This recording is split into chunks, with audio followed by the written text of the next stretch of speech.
කොහොමද ඔක්කොම ඉතින් ශ්‍රී Lankan watch enthusiast Orient Star watch එක ගන්න chance එකක් හම්බුණා. මම පොඩි short video එකකුත් දාලා තිබ්බා. මම හිතන්නේ සමහර කට්ටිය දකින්න ඇති. ඉතින්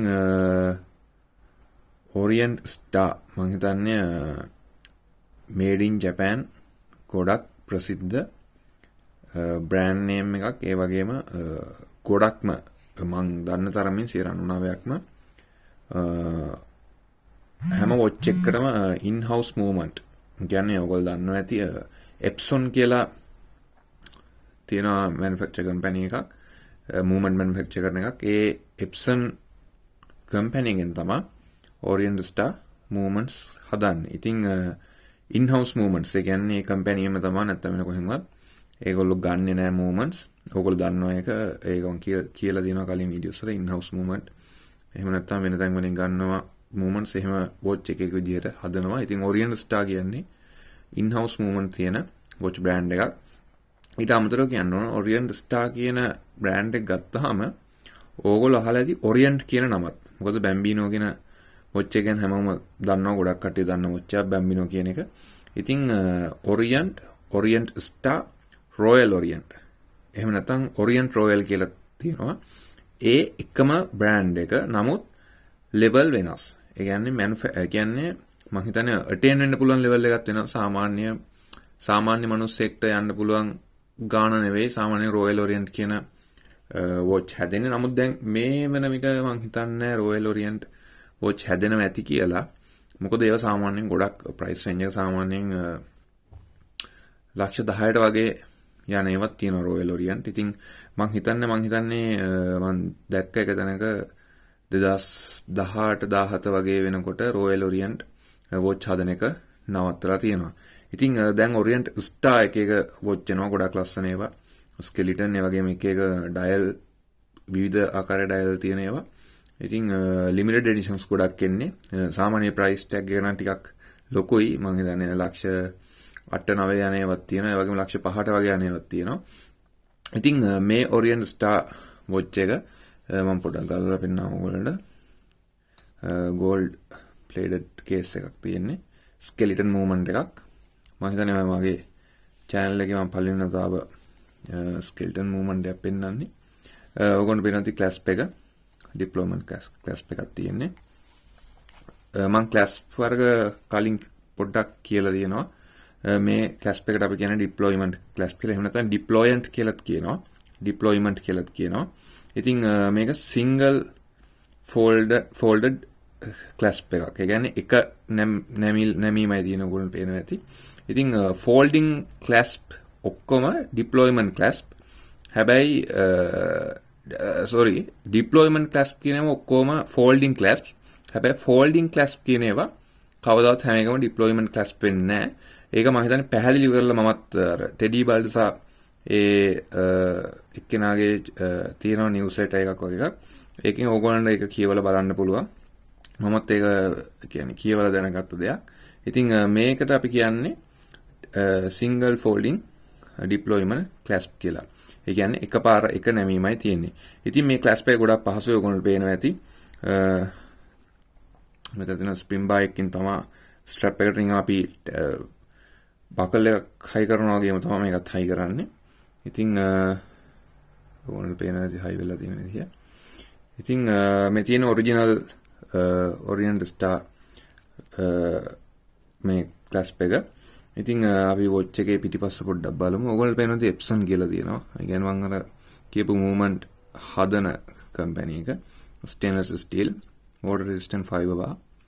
ඊට පස්සේ ඔයගොල්ලෝ පේනවා ඇති මේකේ code එක watch code එක DX02A0B B770046. ඒක තමයි මේ watch එකේ ඔයගොල්ලෝ refer කරනවා කොහේ හරි හොයනවා නම් ඔයගොල්ලෝ ගහන්න ඕනේ DX02AOB කියන code එක ගහපුවාම මේ watch එක ඔයගොල්ලෝ ඕන තැනකින් හොයාගන්න පුළුවන් ඉන්ටර්නෙට් එකේ. ඉතින් ඔයගොල්ලෝ පේනවාද made in Japan කියලා තියෙනවා. made in Japan කියන්නේ ඉතින් ඔයගොල්ලෝ දන්නවා සාමාන්‍යයෙන් watch brand එක made in Japan කියන කැටගරි එකයි. ඊට අමතරව වෙන කොහේ හරි කියන්නේ Japan company එකක් වුණත් උදාහරණයක් විදිහට Seiko company එකේ ඕගොල්ලෝ දන්නවා සමහර වොච් ගහනවා මේඩ් ඉන් චයිනා. ඒ වගේම Seiko 5 එක ගහනවා සමහරවිට තායිලන්ඩ් වගේ තායිලන්ඩ් නෙමෙයි මට හරියට නම අමතක වුණා. තායිලන්ඩ් කොහෙද තමයි තායිලන්ඩ් හරි එහෙම එක එක රටවල ගහනවා. ඉතින් ඒ වගේ තියෙන ක්වොලිටි එක ඒගොල්ලෝ කියන්නේ වෙනස් වෙන්නේ නැහැ කියලා. නමුත් ඔයගොල්ලෝ දන්නවා සෙකන්ඩ් හෑන්ඩ් මාකට් එකට එනකොට ලොකු වෙනසක් වෙනවා. මොකද ඇත්තටම කිව්වොත් ඒ අර ජපාන් ක්වොලිටි එක මූවමන්ට් එක තියෙන අර මැටීරියල්ස් ක්වොලිටි එකේම පොඩි වෙනසක් වෙනවා. ඉතින් රෙෆරන්ස් නම්බර් එකක් කිව්වා. ඔයගොල්ලන්ට පේනවාද මූවමන්ට් එක මේ ටයිප් එකට තමයි කියන්නේ ස්කෙලිටන් මූවමන්ට්ස් කියලා. ඔයගොල්ලෝ දැකලා ඇති ඔය ලොකු වොච් බ්‍රෑන්ඩ් වලත් මම හිතන්නේ රොයල් ලෝක් මොකද මට මතක නැහැ කොහොම හරි ලොකු වොච් බ්‍රෑන්ඩ් වල ප්‍රසිද්ධ වොච් තියෙනවා ස්කෙලිටන් මූවමන්ට්ස් ඒවා. ඉතින් මම ස්කෙලිටන් මූවමන්ට් එකක් ගැන මගේ අදහස පොඩ්ඩක් කියන්න. ඇත්තටම ස්කෙලිටන් මූවමන්ට් එකක් කියන එක ඇත්තටම වෙලාව බලන්න ගන්න එක නම් ලොකු තේරුමක් නැහැ. මොකද ඇත්තටම අපි වොච් වලට ආස කට්ටිය හින්දා ඒක අපි ආස හින්දා ගන්නවා මිසක් ඇත්තටම වෙලාවක් බලන්න වොච් එකක් ගන්න මනුස්සෙක්ට ස්කෙලිටන් මූවමන්ට් එකක් තියෙන එකක් ගන්න එක ඇත්තටම තේරුමක් නැහැ කියලා මට හිතෙන්නේ. ඒකට හේතුව තමයි ඕගොල්ලෝ පේනවා ඇති දැන් සාමාන්‍ය එක බැලුවට වෙලාව හොයාගන්න අමාරුයි. නමුත් මේක ආර්ට් එකක්. ඒ කියන්නේ වොච් එන්තුසියස්ට් කෙනෙක්ට මේක දැක්කහම ඇත්තටම ඔයගොල්ලෝ පේනවා ඇති ඇතුළ මූවමන්ට් එක පේනවා දැතිරෝධ ඒ වගේම බීට් වෙන විදිහ ඔයගොල්ලෝ පේනවා ඇති. ඊට පස්සේ පවර් රිසර්ව් එක තියෙනවා. සෙකන්ඩ් හෑන්ඩ් එක මූව් වෙනවා පේනවා. ඉතින් ඒක වෙනම දෙයක්. මොකද අපි වොච් වලට ආස කෙනෙක් විදිහට ඒ වගේ දෙයක් දකින්න එක වෙනම ෆීලින් එකක්. ඉතින් අර මං කිව්වා වගේ අපි වොච් එකක් වෙලාව බලන්න වොච් එකක් ගන්නවා නම් මේ වගේ එකක් ගන්න එක තේරුමක් නැහැ. ඉතින් මම ඒක රෙකමන්ඩ් කරන්නේ නැහැ. නමුත් කලෙක්ටර් කෙනෙක් විදිහට ගන්නවා නම් ඇත්තටම වටිනවා. සහ මේක තැනකට යනකොට ඔයගොල්ලෝ දන්නවා සාමාන්‍ය වොච් එකක් කියන එක තමන්ගේ ස්ටේටස් එක පෙන්වන දෙයක්. ඒක එහෙම ඒක කාටද කියන්න පුළුවන් එහෙම තරක කරන්න පුළුවන් එහෙම එකක් නැහැ මෙහෙම එකක්. නමුත් අපේ සමාජයේ එක දේවල් තියෙනවා. ඒවා ඒ විදිහට තමයි තීරණය වෙන්නේ. අපි මොනවා කිව්වා. ඇඳුම් පාලන විදිහ ඊට පස්සේ අපි ඉන්න විදිහ ඇත්තට මේ වගේ බලපෑමක් තියෙනවා අපේ කල්චර් එකත් එක්ක. ඉතින් මේක ග්ලෝබලි වොච් එකක් කියන එක ගොඩක් කට්ටිය මොන විදිහ දේවල් කිව්වත් වොච් එකක් කියන එකෙන් ගොඩක් තැන්වල ස්ටේටස් එකක් පෙන්නනවා. ඉතින් ඒක ඕගොල්ලෝ නෑ කියන්න පුළුවන් සමහරවිට මාක් සකර්බර්ග් වගේ කෙනෙක් කැෂියෝ වොච් එකක් දාගෙන ඉන්නකොට එහෙම වෙන්නේ කොහොමද කියලා. නමුත් කැෂියෝ කියන්නේ ගෝට්ටිය වොච් එකක්. ඉතින් ඒ හින්දා එහෙම මේකක් නෑ. වොච් එකකින් ගොඩක් තැන්වලට තමන්ගේ ස්ටේටස් එක පෙන්වන්න පුළුවන්. ඉතින් ඊට අමතරව ගැන තියෙන මම හිතන්නේ මේකේ සයිස් එක මම වර්නියර් කැලිපර් එකෙන් බැලුවා 40 මිලිමීටර් වගේ තමයි එන්නේ කේස් සයිස් එක. ලක් ටු ලක් නම් මම හිතන්නේ කොහොමත් 46 වගේ එනවා. සෑහෙන කියන්නේ සාමාන්‍ය 17 සෙන්ටිමීටර් වගේ රිස්ට් එකකට මම හිතන්නේ මේක ගොඩක් සූටබල් වොච් එකක්. පොඩි අතක් නම් ඇත්තටම ගැලපෙන්නේ නැහැ. ටිකක් ලොකුයි කේස් එක. ඉතින් ඊට අමතරව මේ වොච් එක මම හිතන්නේ ගොඩක් ඩිමාන්ඩ් එකක් තියෙන වොච් එකක්. කියන්නේ ඔයගොල්ලන්ට කොහෙන් හරි chance එකක් හම්බුනොත් අතාරින්න එපා.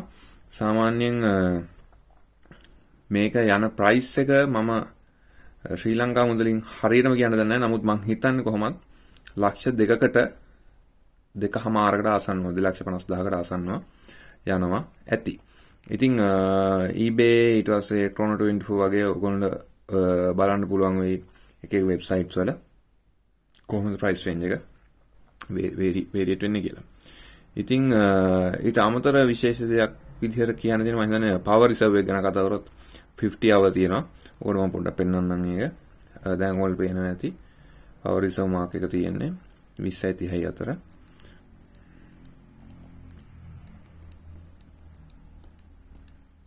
සාමාන්‍ය hand winding movement එක තියෙන එක මම හිතන්නේ දුර්වලකමක් කියන්න බෑ. මොකද ඉතින් ඒක ක්‍රමයක් හින්දා සාමාන්‍ය ඔයගොල්ලෝ දන්නවා ක්‍රවුන් එක සෑහෙන්න කරගන්න ඕනේ fully charge කරන්න. ඉතින් මම ගොඩක් වෙලාවට ඔටෝමැටික් ඒවා රෙකමන්ඩ් කරන්නේ මගෙන් කවුරු හරි ඇහුවත් මේ හේතුව හින්දා. මොකද normal hand movement එකකින් අපිට පුළුවන් watch එක නිකම්ම charge වෙන්න. ඒක ඇත්තටම ඔටෝමැටික් එකක් කියන එක අපේ එදිනෙදා ජීවිතේදී ගොඩක් පහසු watch එකක් ඔටෝමැටික් මූවමන්ට් එකක් තියෙන watch එකක්. ඉතින් ඔයගොල්ලෝ පේනවා ඇති 50 hours වලට ආවා. දැන් මේක පැය 50කට පුළුවන්. ක්‍රවුන් එක ටිකක් තදයි වගේ වෙනකොට නවත්තන්න ඕනේ. මේවා කරන එක වයින් කරන එක. ඉතින් ඔයගොල්ලන්ට තව විස්තර හොයාගන්න පුළුවන් මම රිවර්ස් නම්බර් එක මම හිතන්නේ වීඩියෝ එකේත් මෙන්ෂන් කරන්නම්. එතකොට රිෆර් කරලා බලන්න වොච් එක. මොන හරි තියෙනවා නම් කමෙන්ට් එකක් දාන්න. එහෙම නැත්නම් රිෆර් කරලා විස්තර හොයාගන්න. හරි එහෙනම් ආයෙ වොච් එකකින් අපි හම්බෙමු.